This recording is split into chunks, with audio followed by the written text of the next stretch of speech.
ஓம் ஈஸ்வரா குருதேவா. அம்மா பாடுறார்.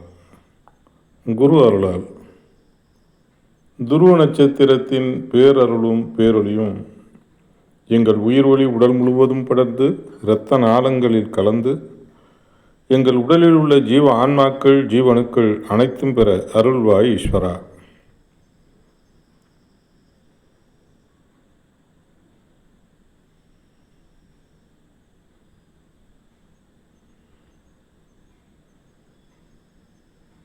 ஓம் ஈஸ்வரா குருதேவா.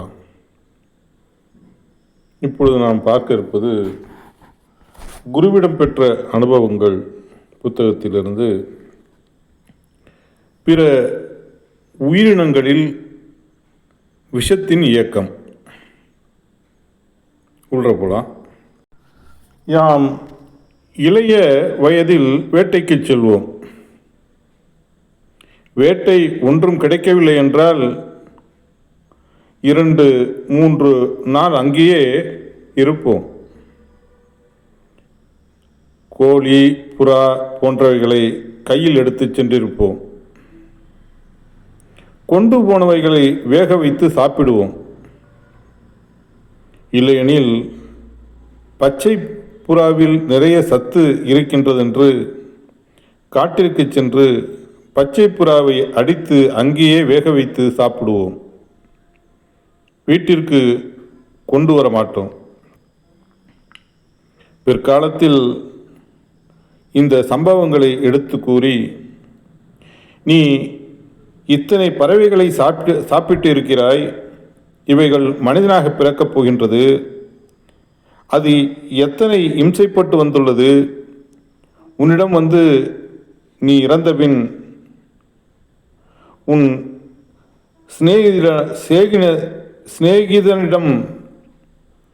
சிநேகிதனிடம் சென்று ஈர்ப்புக்குள் போய் அவனின் உணர்வை எடுத்து அதன் வழியில் மனிதனாக பிறக்கப் போகின்றது என்று கூறினார். நிறைய சாப்பிடு என்று கூறினார்.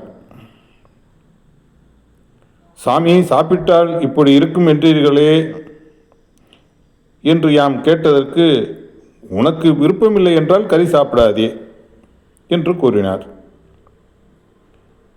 நீ கறி சாப்பிடுவதை நிறுத்த வேண்டும் என்று விரும்பினாலும்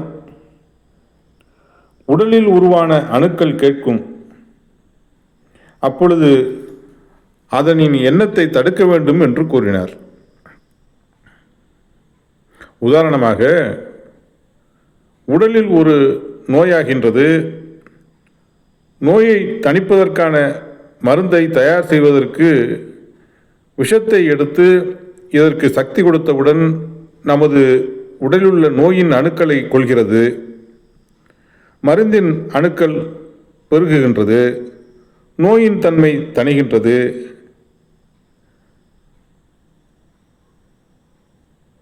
அதுபோல விஷத்தை வென்றவர் அகஸ்தியர். விஷத்தை வென்றவர் அகஸ்தியர். அகஸ்தியரின் உணர்வை நமக்குள் எடுத்தால் நம்முள் உள்ள விஷத்தை கொஞ்சம் கொஞ்சமாக அடக்குகின்றது.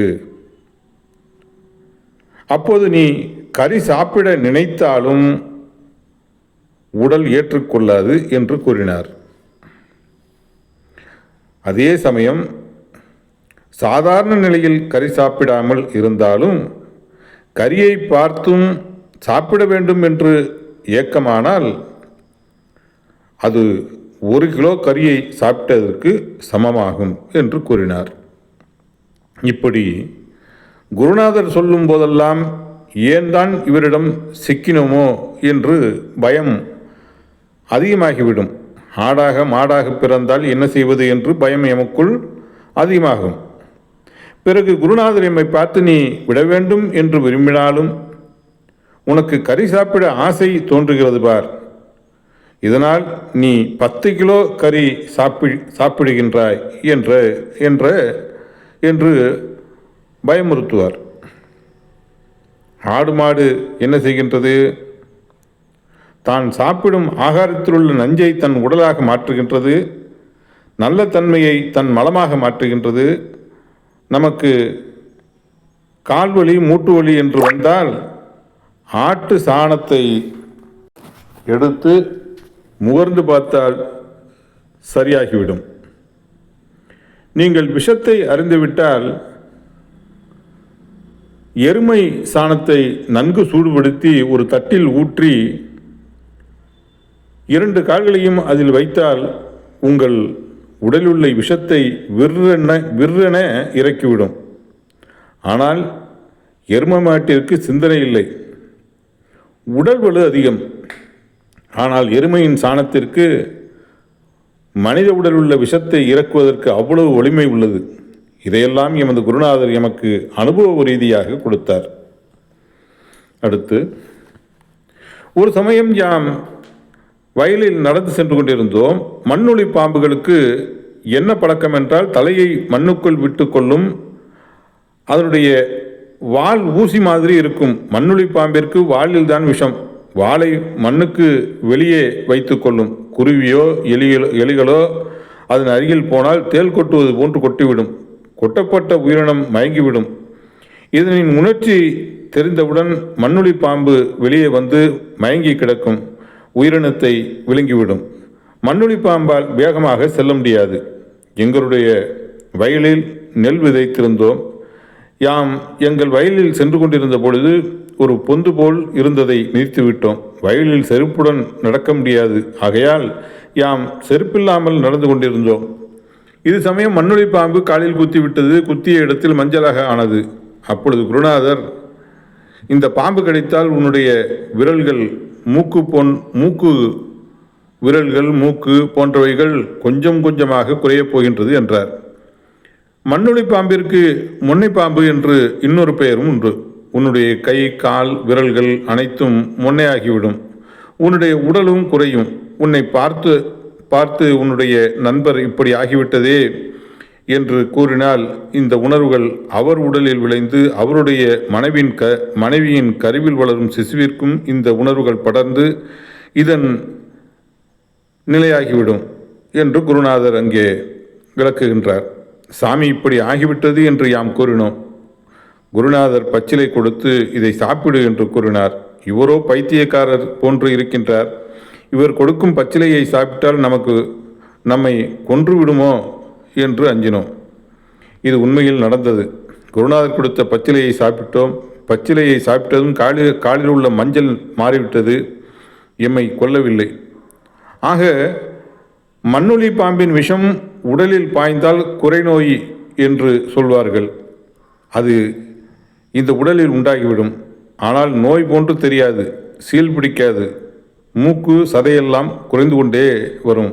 ஏனெனில் விஷத்தின் உணர்வுகள் மற்ற அணுக்களை மாற்றி கொஞ்சம் கொஞ்சமாக உடலை சுருக்கி விடுகின்றது. இப்படி சேர்த்து கொண்ட வினைக்கு நாயகனாக வளர்ச்சி கீழே போய் விடுகின்றது.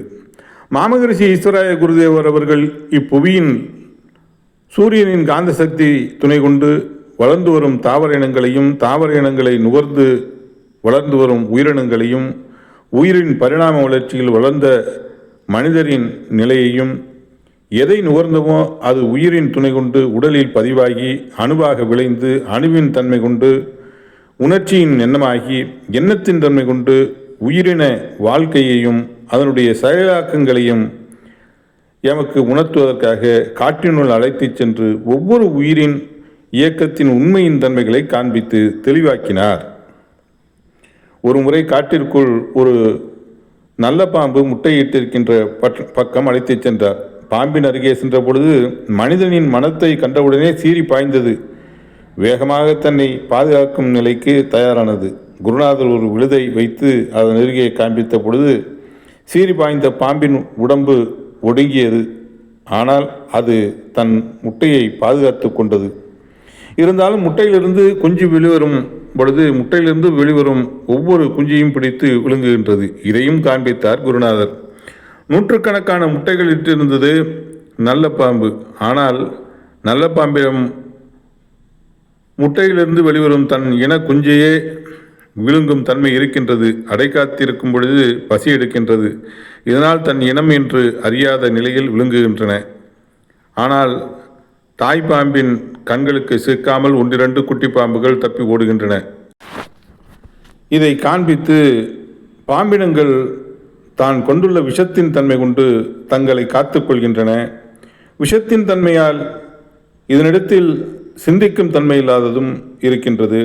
ஒரு பாம்பு தன் உணவான தவளை போன்ற மற்ற உயிரினங்கள் மீது விஷத்தை பாய்ச்சி தனது உணவாக எடுக்கின்றது. இந்த சமயத்தில் விஷம் அதனின் உடலில் ஜீரணிக்கும் சக்தியை கொடுக்கின்றது. அதே சமயத்தில் நல்ல பாம்பு தன் உடலில் கொத்தி கொண்டால் இறந்துவிடும் என்ற இது போன்ற உண்மையின் தன்மைகளை அந்த அடர்ந்த காட்டிற்குள் காண்பித்து உணர்வின் செயலாக்கங்கள் எவ்வாறு இருக்கின்றது என்ற நிலையை எமக்கு தெளிவாக்கினார். ஓம் ஈஸ்வரா குருதேவா கருணை சொருவா. இந்த அளவில் ஞானகுரு என்று அழைக்கப்படுகின்ற மாமகரிஷி வேணுகோபால சுவாமிகள் இதை நிறைவு செய்து கொள்கிறார்கள். அப்புறங்க ஒரு சின்னதாக ஒரு பாட்டு ஒன்று பாடலாமா? இந்த வட்டம் வினையின் நாதம் நீ, வேதத்தின் வேதம் நீ, வினையின் நாதம் நீ, வேதத்தின் வேதம் நீ, ஞானம் தரும் எங்கள் ஈஸ்வரப்பட்டா.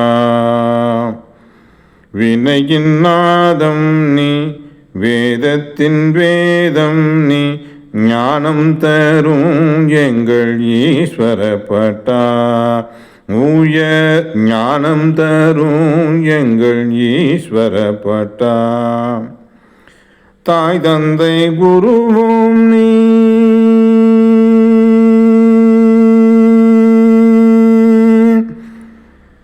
சூரிய சந்திரன் நீ. தாய் தந்தை குருவும் நீ, சூரிய சந்திரன் நீ, அறியாமையை போக்கும் ஈஸ்வரப்பட்டா. எங்கள் அறியாமையை போக்கும் ஈஸ்வரப்பட்டா. வினையின் நாதம் நீ, வேதத்தின் வேதம் நீ, ஞானம் தரும் எங்கள் ஈஸ்வரப்பட்டா. ஞானத்தை பொழியும் மலைமேகமாய் நீ, ஞான குருவின் உயர் குருவாய் நீ.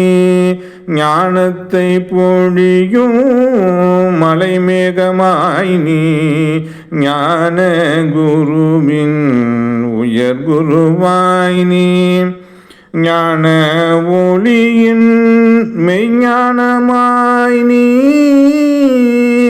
ஞான ஒளியின் மெய்ஞானமாய் நீ. ஞானிகள் கண்ட குருவின் குரு நீ, மெய் ஞானிகள் கண்ட குருவின் குரு நீ. வினையின் நாதம் நீ, வேதத்தின் வேதம் நீ, ஞானம் தரும் எங்கள் ஈஸ்வரப்பட்டா. நன்மையும் செல்வமுமாய் தர வேண்டும் நீ, ஞானத்தில் உயர்வை தர வேண்டும் நீ.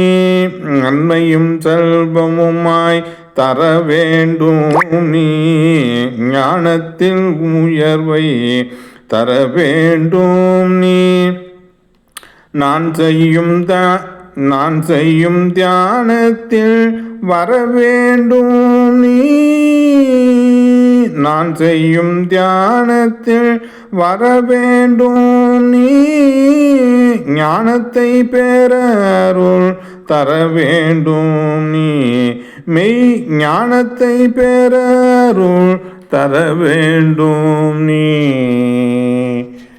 வினையின் நாதம் நீ,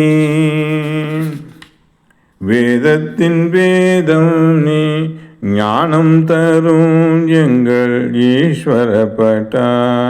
உயர் ஞானம் தரும் எங்கள் ஈஸ்வரப்பட்டா. ஈஸ்வரப்பட்டா. ஓம் ஈஸ்வரா குருதேவா கருணை சொருவா. இந்த அருள் உணர்வுகளை கேட்டுக்கொண்டிருந்த அனைத்து அன்பர்களும் சாமிமா சர்க்குருதேவர் அருளால், துருவ நட்சத்திரத்தின் பேரருள் பெருளியால், சப்தரிஷி மண்டலங்களின் பேரருள் பெருளியால் வாழ்வில் எல்லா நலங்களும் எல்லா வளங்களும் பெற்று மலர்மணம் பெற்று மகிழ்ந்து வாழ்ந்து சக்தி பெற்று அருள் மகர்ஷிகளின் அருள்வட்டத்தில் இணைந்து வாழ்ந்து வளர்ந்திட அருள்வாய் ஈஸ்வரா என்று பிரார்த்தித்து இதை நிறைவு செய்து கொள்கின்றேன். ஓம் ஈஸ்வரா குரு தேவா. குருவே சரணம், குருவே துணை.